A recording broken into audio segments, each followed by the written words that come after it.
Hey guys, this is Pikmin Master, and I want to make a Tops episode that's completely different to what I normally do. It's still video game related, however, it's kind of funny. So anyway, this next Tops has something to do with Final Fantasy. So here we go. It's my top 10 favorite Final Fantasy rules. Now, if you don't know what that is, well, I'm gonna give you kind of a detail. So in the Final Fantasy wiki, I kind of made a long time ago. I made a thread that says, "Oh, make your own rules of Final Fantasy." It has to always apply to the Final Fantasy games.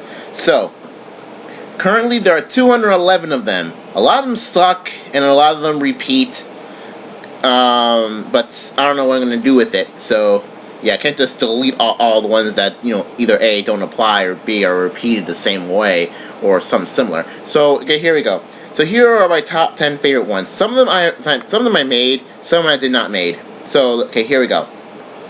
Number 10, rule number 90. All games must contain at least one character with a name that is nearly impossible to pronounce, leading to argument over how to pronounce that name. This should, but does not necessarily have to end with the name, eventually discovering that the name is pronounced in the worst, least attractive way possible. Okay, so yeah. And I'm going to try to reference Four Heroes of Light or any of the main Final Fantasies, because since Four Heroes of Light is a spin-off, and let's just say Final Fantasy 8 or something. I don't know, I've not really played it, because the main thing. So anyway, in this case, Brant himself, because he had a T in his name. It's not Brand or no, just Brant. His mom's name is I'm not sure how to pronounce it. And the main character, Air or Jusqua. How do you pronounce Jusqua, anyways? Is that how you really pronounce it, or Jusqua? What? I don't know. And for, let's say, Final Fantasy 8, Quistis. Yes, that's how you really pronounce it. Or Quistis. Although I really prefer Quistis instead of Quistis, but apparently Quistis is the official one. Again, which is pronounced in the worst least attractive way possible, so that counts. Number 9. No matter how futuristic the world is, the main party must have swords, magic, and someone uses their fists. Rule number 112. Yeah. Okay, let's look at this. Final Fantasy 7. Swords, Cloud, magic, well, anyone can use magic, and someone uses their fists. Tifa. Final Fantasy 8. Swords, Squall, magic, Rinoa, and someone uses their fists. Zell. What else can I get a good example? Whatever. Yeah. No. Final Fantasy 13, yeah. 13. Swords, lightning, magic. Well, technically anyone can use magic, but, Hope is the best one that could use magic. And someone uses their fist, Snow. Although, they kind of justified it saying that his awesome coat lets him have super strength. My coat gives me super strength! Please tell me you know the reference to that one. Okay, but for Four Heroes, anyone can equip anything, so it doesn't really matter. Okay, number 8, rule number 16. The final boss will always transform at least once in the course of the storyline, even if they change the last minute for the final confrontation. Of course, this never helps anyway, but dang it if it does not look cool. Okay, let's see. How do I not... I'll give an example. I mean, for Four Heroes, that's the case. For pretty much any other game I think of, it applies, so... Even Texas Advance, yeah, Texas Advance kind of, but yeah, but it does look cool though. Okay, so here, number 7, number 7, rule number 34. I made sure that this rule 34 is not the same as the other rule 34, if you know what I mean. Rule 34. For every character that exists, there exists a fanboy/fangirl to support said character, including Zell. Yeah. If you think of a Final Fantasy character, you would like this character to the point of being a fanboy. In my case, it's Minwu. Okay. Number 6. Rule number 194. This is the one of the more recent ones I actually like. No matter how strange / illogical / unpractical / weighty a character's outfit is, it will never actually hinder his or her combat abilities at all. And whoever wrote that says it also applies to everyone in a JRPG, period. So if you think of a JRPG, no matter what it is, if you think of a certain character's outfit, you're thinking, how the heck that person would fight in real life with this kind of outfit, right? Like, I can't think of an example right away. However, yeah, maybe I could probably think of one in the picture there. Okay, number 5, if I can remember where I put it. Here it is. Number 5, rule number 99. I made this one.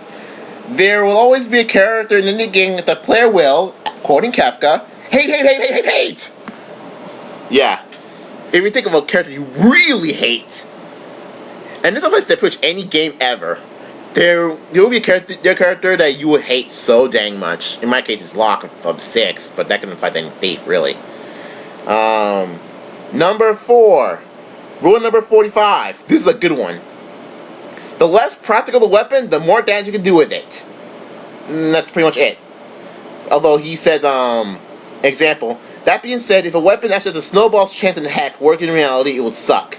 Example, if a weapon is strung together with magic, pasta, love, read, the designers are too lazy to come with anything better, and library paste, it will be capable of destroying the entire world and probably a good chunk of the solar system to do some convoluted plot reason. If it's just a simple sword, it won't do jack, it will likely get you killed by a rabbit or something equally pathetic. So, yeah.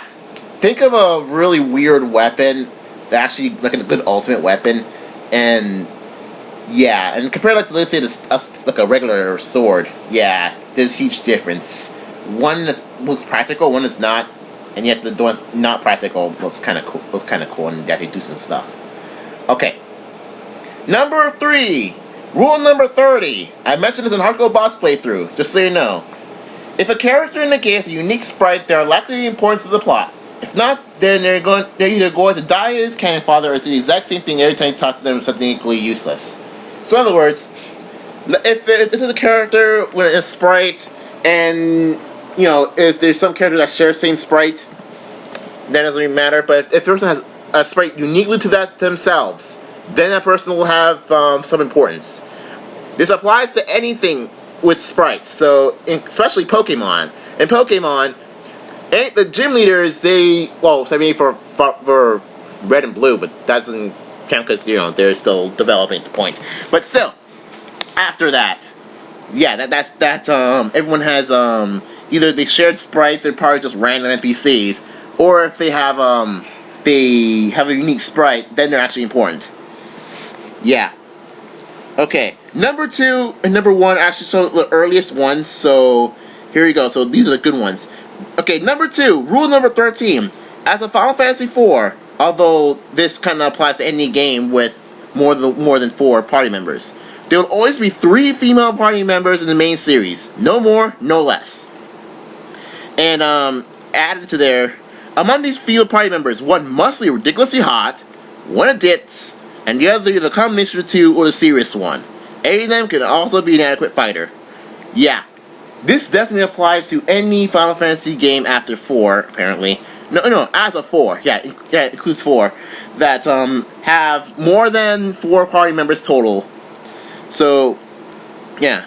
Look, let's take a look at yeah, I kind of want to take a look at let's take a look at 6 first. Okay, number 6.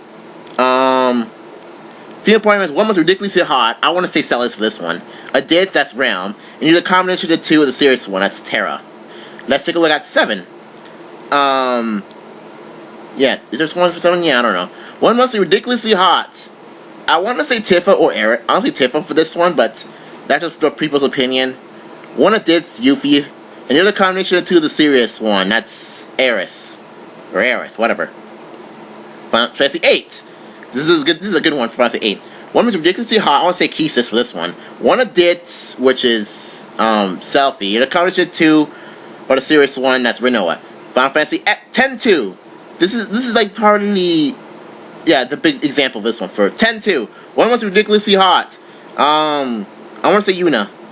One a ditz, Riku, and the other combination of the 2 is a serious one. The serious one is Pain. For 13. One was ridiculously hot. In this case, it's Fang. One a ditz, that's Vanille, and either combination of the 2 of the serious one, that's Lightning. Yeah. Okay, you get the rest. And number 1, rule number 1. This is the one I made. This is the original Final Fantasy rule. This cannot be broken in any way possible. Even if it does break, it'll probably end up not breaking at some point. The main character will wield a bladed weapon, no exceptions. Think of a Final Fantasy game. Yeah, that character's main weapon is a bladed weapon. Be it a sword, a spear, a rapier, whatever. It will be a bladed weapon. And if it's not like a bladed weapon, it's still sword-ish. So, like, if you look at the artwork for Marche or Luso in Texas Advance in A2, yeah, they don't necessarily use their main weapons. However, they start out with a sword. So what? And if you think of any character to think of, even Brant from Four Heroes, he starts with a sword. Although he doesn't have to equip the sword, but still. So yeah, that is all for the Final Fantasy rules. So I'll see you guys in the next Tops episode where I'm going to do something Pokemon related probably later.